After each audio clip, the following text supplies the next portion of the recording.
Iruña, Nafarroako hiriburua da. Egun, 200.000 biztanle ditu. Iruñean, Nafarroako Erresumako hiriburu zaharrean, hiri kosmopolita zen eta bertan hainbat kultura elkartzen ziren, beren ohiturekin eta bizimodu ezberdinekin.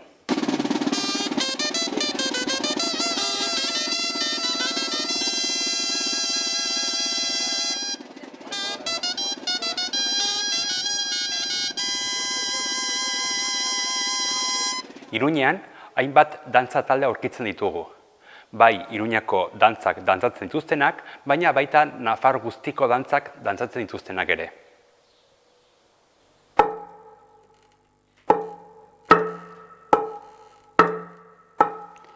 Iruñan dantza talde pilo daude, eta Iruñerrian ere. Oso dantzako oso giro potente dago. Iruñan, Amaiur, Basakaitz, Duguna, Eluntxe, Iruña taldea, Mutiko Alaiak, Oberena, Hortxadar, San Lorenzo, Bernard Etxepare, Jaso, talde horiek daude, baina esan behar da, hor barruan bakoitza badauka bere taldeak, aurren taldeak, gazten taldeak, helduen taldeak, orduan talde pilo daude. Gero, horretaz aparte, badaude zenbait musika taldek, dantzarako musika egiten duten taldeak dira, edo elkarteak, eta hor daude Laurratz, Tirikitrauki, Ezpelur, eta zenbait auzoetan daude dantzari txikiak, naiz eta elkarteak ez izan, baina funtzionatzen dira urtean zehar, dantzako gauza egiten, eta, iaia auzo guztietan, bai Sanduzelaien, bai Errotxapean, Alde Zaharrean, Bustintxurin ere, nik esango nuke auzo guztietan dantza txiki talde daudela. Horretaz aparte, ikastaro, antzeko Iruñean, ikastaro pilo daude, auzo guztietan eta zibibosetan ere. Esan behar da, baita ere, Iruñerrian, Iruñetik kanpo, Iruñerrian, beste dantza talde daudela, Noaingo Ardantxeta, Barainaingo Aristi, Eguez, Sarriguren Eguezeko Lakarri, Burlatako Larratz, Atarrabean Mikelatz eta Idoskia, eta Berriozarren Txorizuri eta Ulargi.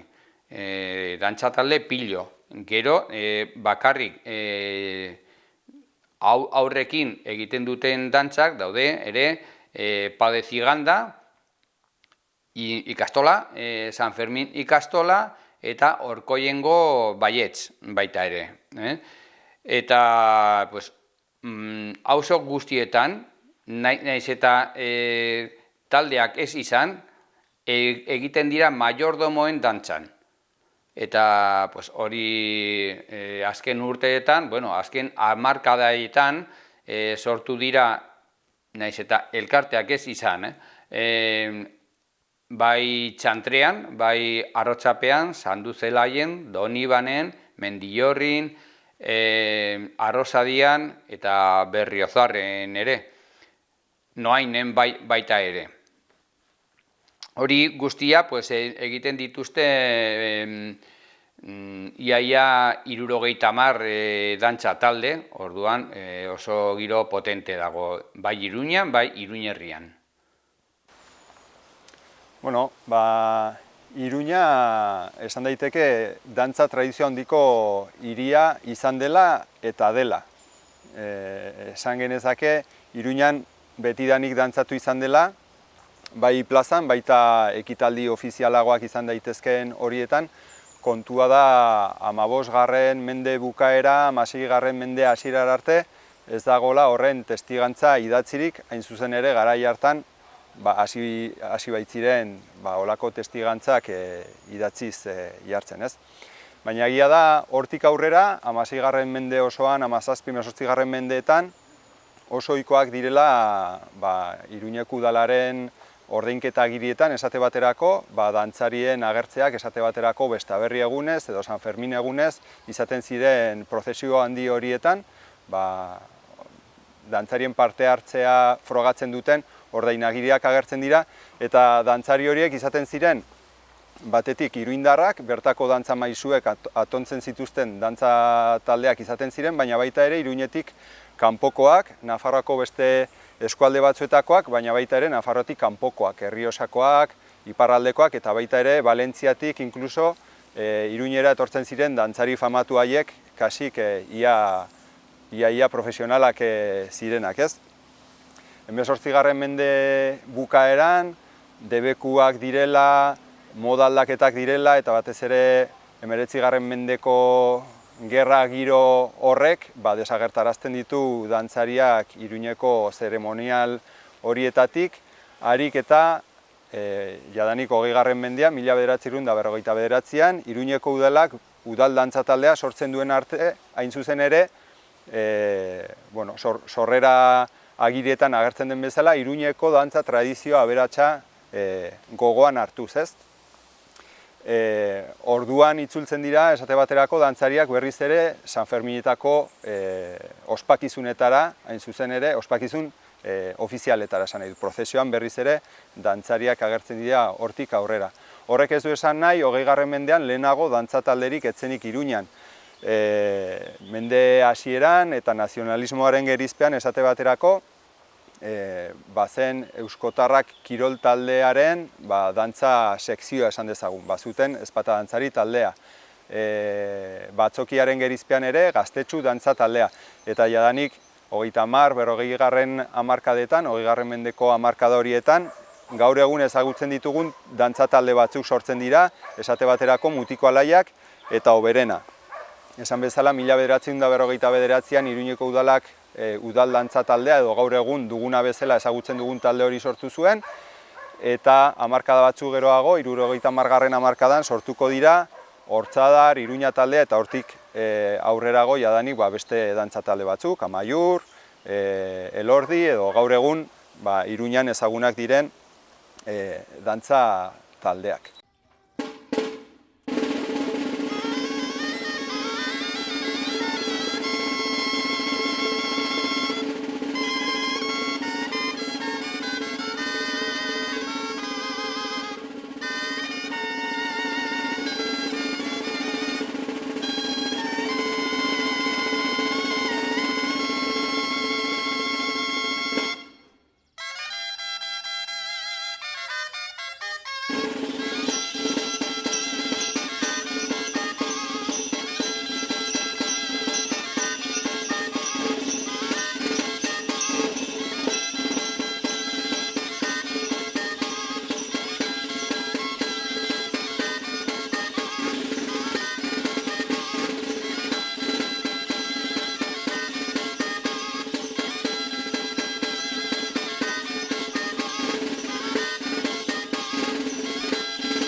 dantza taldeak bai, baina tradizioz ez zaizkigu dantzak heldu. Iruñera ez dugu beste herri batzuetan bezala, Iruñeko dantzak izan direnak behintzat tradizioz heldu zaizkigunak, ez? Eta beraz, horrelako kasuetan eta hiri baten nortasuna ere dantzaren bitartez adierazi nahi dugularik, zer egiten da tradizioz heldu ez zaizkigun dantzak edo heldu zaizkigun dantzak ez dauzkagunean, berriak sortu.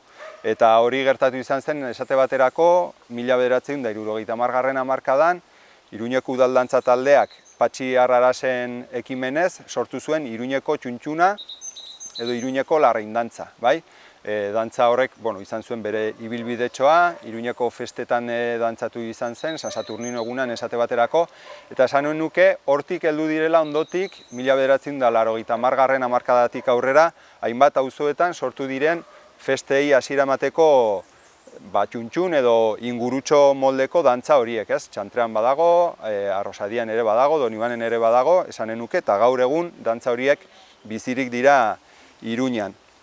Hamarkada horretan berean, 1980 hamarkadako horretan, kaldereroen konpartsaren baitan sortu zituzten animalien dantzak. Iruña taldekoek sortu zituzten dantza horiek, gaur egun ere Iruñeko inauterietan ematen direnak. Eta hamarkada horren bukaeran ere sortu ziren San Lorenzoko dantzanteak, San Lorenzoko egunez dantzatzen direnak besteak beste izen bereko Iruñeko aldezarreko karrikan. Horiek 20. mendeari dagokionez eta 21. mendean izan da halako eztanda bat, ez? Sorkuntzari dagokionez Iruñan. Gure dantza taldean esate baterako halako proiektu bat abiatu genuen epertainekoa, Iruñeak berezko dantzak izan zitzan bere ekitaldi ofizialetan, ez? Eta hortik heldu zen esate baterako San Fermin aldapakoaren ezpata dantza 2009. urtean, urtero ordutik eta pandemia heldu zaigun arte, eman duguna San Fermin txikiko igandez. Gero ere sortu genituen sokadantzak. San Blas egunean, San Juan bezperan eta Batasunaren privilegioaren egunean ematen ditugunak. Eta gero ere San Ferminetako trokeo dantzak 2017. urtean, erramienta ezberdinekin dantzatzen ditugun dantzak, eta dantza horiekin esan dezakegu San Ferminek berreskuratu zituztela garai batean prozesioetan eta olako ekitaldi ofizialetan egon izan ziren dantza horiek gaur egun berriz ere ematen direla Iruñeko festetan, ez? Horiek dugunaren dantzak, eta gero ere azken urte hauetan izan dira beste halako ekimen batzuk, esate baterako Iruña taldeak ere sortu du San Lorenzoko ingurutxoa, San Lorenzoko festetan ematen duten arratsaldez, Oberena dantza taldeak ere ezpata dantza sortu du Olentzero egunerako, eta azken 3 urtetan ere Iruñean sortu den Iruinkokoa, Inauteri Euskaldunaren baitan ere, halako dantza ziklo bat, erramienta ezberdinekin dantzatzen dena ere, dantzatzen da azken urte hauetan, eta etorkizunean ere dantzatzeko helburuarekin. Hain zuzen, pixka labur bilduz esan dezakegu, iraganetik gaur egunera ez zaigula tradizioz dantzarik heldu Iruñan, baina bai dagoela halako gogo bat edo agian gertatu ahal izanen den gauza bat izanen dela, tradizioz helduko direla orainaldetik etorkizunera, gaur egun Iruñan berriki sortu diren dantza horiek, hain zuzen ere, haien bokazioa baita gaur egunetik etorkizunera eskuz esku edo belaunaldiz belaunaldi iragan daitezen.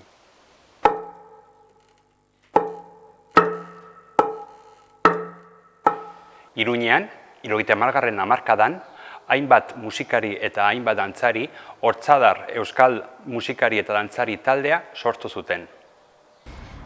Noiz sortu zen Hortzadar dantza taldea? Hortzadar dantza taldea, sortu, nik ez dakit zigur. Hortzadar dantza edo, dantza eta kantari taldea, eman zuen lehen emanaldia 1974an. Sortu, zer lehenago, sortu, baina jendaurrean, lehen ekitaldia izan zen 1974an.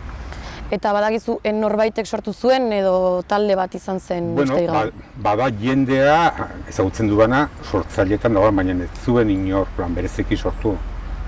Bildu ziren, ez dakit garaiotan, jendia batzela, hainbat batzuk dantza taldetakoa, bertze batzuk musikera zirena, baina bertze esparru batzutan zenbitzen eta holan. Eta, topo egin zuten, ez dakit nola, nik ez duen ezautu. Eta topo egin zuten, eta pentsatu zuten, sortuko dugu alako garaioetan esaten zena dantza taldea, baina gehitzen zaien ere musika taldea, edo kantari taldea. Baze hori jendea ez duela dantzarik egin zen dut dantza taldean, baina kantu antoan zebitzen eta dena batera, pixate emateagatik ez euskal folklorean zera esparua bakari dantza baizik. Bazela ere musika eta kanta bazela, tartean. Eta sorkuntza hori gertakari edo festaren bati lotu zen? Gertakaria izaten da, garai horietan zegoen giroa eta hola, batez ere euskal kulturan defentsaren aldekoa, etzen gertaera zehatz bat, baizik giroa, orduan zegoen giroa eta horri, nolaiteko buelta eman nahian edo malako zerbait. Eta ze evoluzio jasan du taldeak? Evoluzioa, ja badaramatzagu zenbat 57 urte. Aurten, eta denetatik egon da, alde batetik kantari taldea zena, egin zituzten bere garaia, diskoa garratu zuten, handikan urte batzutara bertze disko hor utzi zuten, eta dantzari taldeak nolabait hartu, dantzaz aparte konturatu ginen bazela folklorea badela dantzaz haratago badagoela zerbait. Dantza, zergatik dantzatzen den, zen musika erabiltzen den, zenbat alditan erabiltzen den kantua, eta hautsa dantza laguntzeko eta holan. Dantzen jatorriak eta orduan pixkat bilakara izan da, dantza taldetik izatera nolabait, urte pila bat ja, ez da dantza bakarrik bada, zertxo begiago orduan, ja izen aldatu genuen, eta izan da Hortzar Euskal Folklore Elkartea. Ez dugula bakarrik dantza ikusgarriena, nolabait, baina baditugu bertzein bat lan atzetik edo ikusten ez direnak edo horren publikoetan direnak orduan. Hori izan da bilakaera, dantzan beti, dantzak ikasi dire, berriak, zaharrak mantendu, nolabait. Adibidez gaur egin dugun dantza hau hasieratik taldeak berreskuratu edo zuen dantza hori, eta ordundik jarritzen dugu egiten. Hortzadar Euskal Folklore Elkarteak Nafarroko hainbat dantza ikertu, berreskuratu eta hedatu ditu. Eta dantza taldean, ze dantza errepertorio duzue? Errepertorio handia da. Batez ere egiten dugu Nafarroko dantzak, hori batez ere, baina gero badira ere bertze herrialdeko dantza batzuk, Bizkaiko dantzak, Gipuzkoako dantza, baina batez ere Nafarrokoak eta Nafarroan, nik uste mintzat tradizio zeldu zizkigunak, gehienak edo erren dut, gehientsunak guztiak ez erratea erren. Eta, dantzatu, non dantzatzen duzu gehien bat? Batez ere ditzen diguten lekutatik. Herriko bestetan, herritako bestetan, ezakit, holan, batez ere, baditugu, noizean behinka edo igual ideiaren bat etorkigunean edo halako gai bat hartuta egin izan ditugu halako ikuskizun bereziak, norbait dantza erabiliz, baina ez dantza bere horretan emateko bizi, dantza bertze zerbait adirazteko moduan. Azken ikuskizuna egin genuen holakoa orain dela 3 urte, gaur egiten duela 3 urte egin genuela. Eta, izan zen halako, zenkargua, etzen hola izan, baina bai baditugu harremana Altsasuko Josefinarreken klinikarekin eta dirua bertzutela eta orduan igual egin zakegu zehozer eta pasatu zen igual dantza emanaldi arrunta edo ematetik pasatu zen halako ikuskizun batera, musika bereziki egina ikuskizun horretarako, baina dantzariek agertzen zuten zen pausuak ziren, tradizko pausuak edo urratsak, baina bertze moduz agertzeko eta pixka bat hango lana edo gertatzen dena azalduz. Orduan, bada denetatik pixka bat.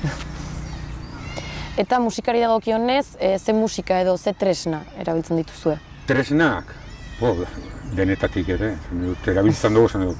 Normalen bat izan da, txistua, gaita, normala baina gero badu taldea fanfarre izena ditzen duguna, tartean badirela akordeona, biolina, txirula, txuntxuna, klarineteak, batzutan trompeta, pixka bat nahiko anitz izan da. Eta batez ere egiten duguna izan da, ez nola erran, ez hartzea dantza bat eta esan, txistuakin jotzen denez, beti txistukin, pixka musikak badu askatasun hori, bertze harmonizazio batzukin, egiteko, bertze instrumentokin, eta nolabait ere horrek ematen dio bisitasuna dantza berari. Nahiz eta jatorrian halako instrumentaziorik ez dago, txistuaekin edo gaitakin bakarrik egin.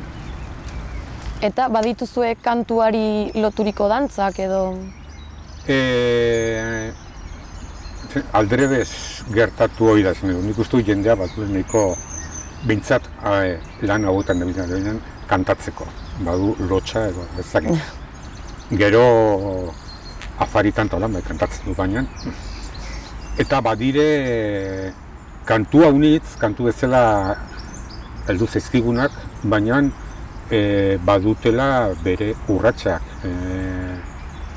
Badira, leku askotan, esan nahi dut edo lagungarri gisa izan dira, instrumento zen nahi dut txistu bagetatzegunean, instrumentoa hautsa zen, eta horrekin kantatzen zen, eta kantu bat gogoratzeko modu garexena da batez ere bertxotan ematea, orduan beti mantendu dalako bertxo batzuk musika batekin, eta horrekin dantza egiten zen.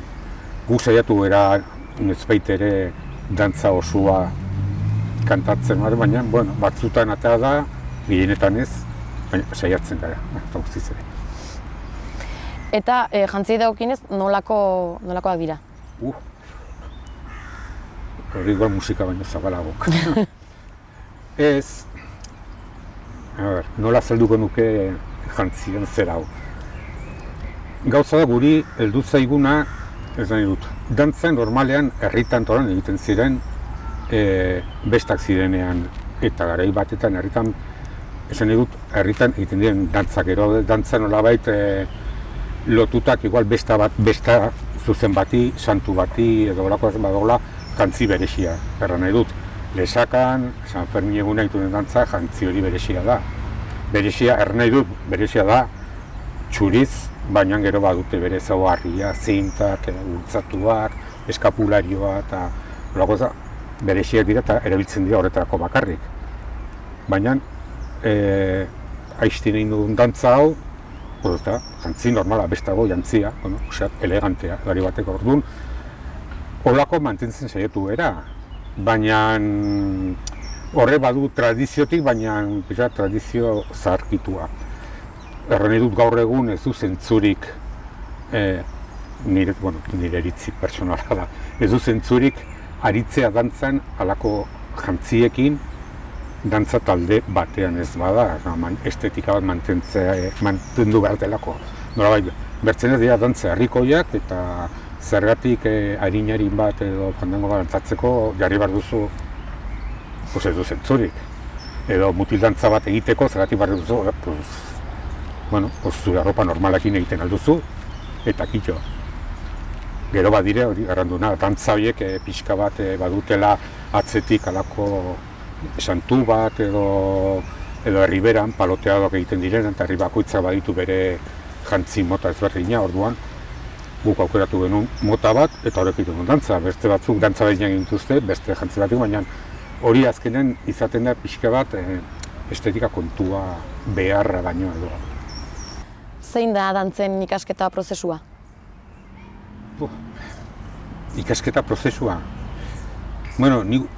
saiatzen gara nolabait dantza guztiek duten pauso berdinak edo lan, pausoiek ikasten, eta gero dantza bakoitzen jartzen dira beharrezkoak diren xehetasunak edo lan, orduan hori izaten da, baina gero oinarrizko pausoa da batez ere ibiltzea. Oinarrizkoa ibiltzea eta gero erritmo markatu batekin. Gero pausoa bat, balsa itzen den pausoa ikastea, horrek badulako sartzen aldelako fandangoa ikasterako orduan, badire loko gauzak hori dizetan prozesua, baina normalen horretan ikustu dut, batzutan, igual gehiagi sakondua, batzutan gutxigi, zaila da pertsona esan nahi dute, dantzatu horren nahi dut musika baten erritmoan dantzatu ez duenari, erratea, hau egin holan, eta ez da, zer da, nik hau dut sekulan eginen. Orduan, gauzak da, ibiltzen ikasi, erritmo batekin, holan, eta gero jarri moreno, egiten duzu gauza bera, salto egin, edo nahi duzuna. Hori izaten da pixka bat, horretik normalean ezten gara, aurra edo gaztetxokin, ditugu hainbat aurra taldean eta hola, hori izaten da, jolasean eta pixka bat ohituratu daitezen hori egitera. Ez zuzen amena, hau egitera. Asko izaten dute, hau zanietako. Eta horako jendea bada, bizangoak ez garraldekoak edo eskuinaldekoak dituna, eta baina. Eta erakusterako orduan edo ikasterako orduan, zein esango zuenik direla zailtasun handienak?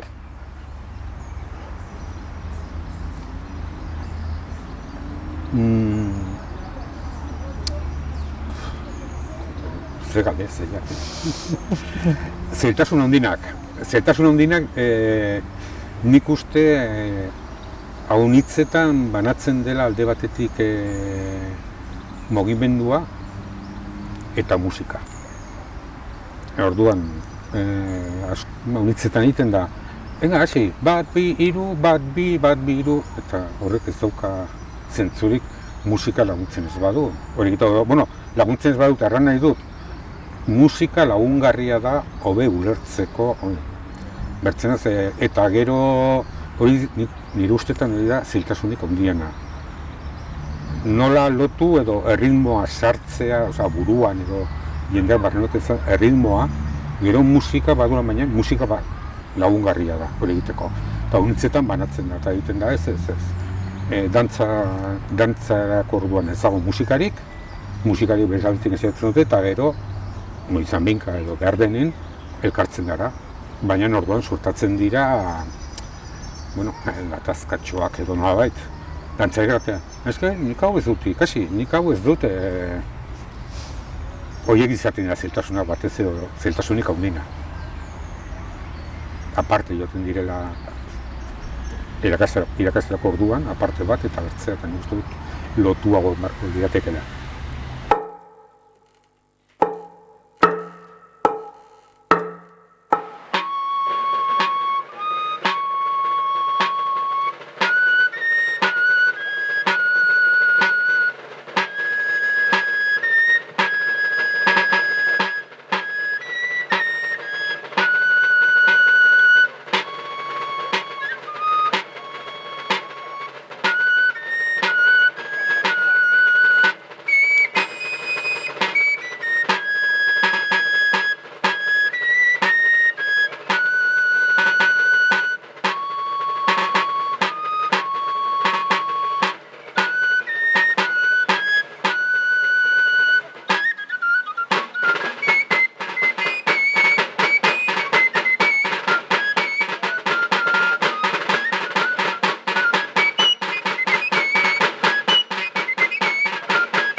Gobierno de Navarra. Nafarroako gobernua.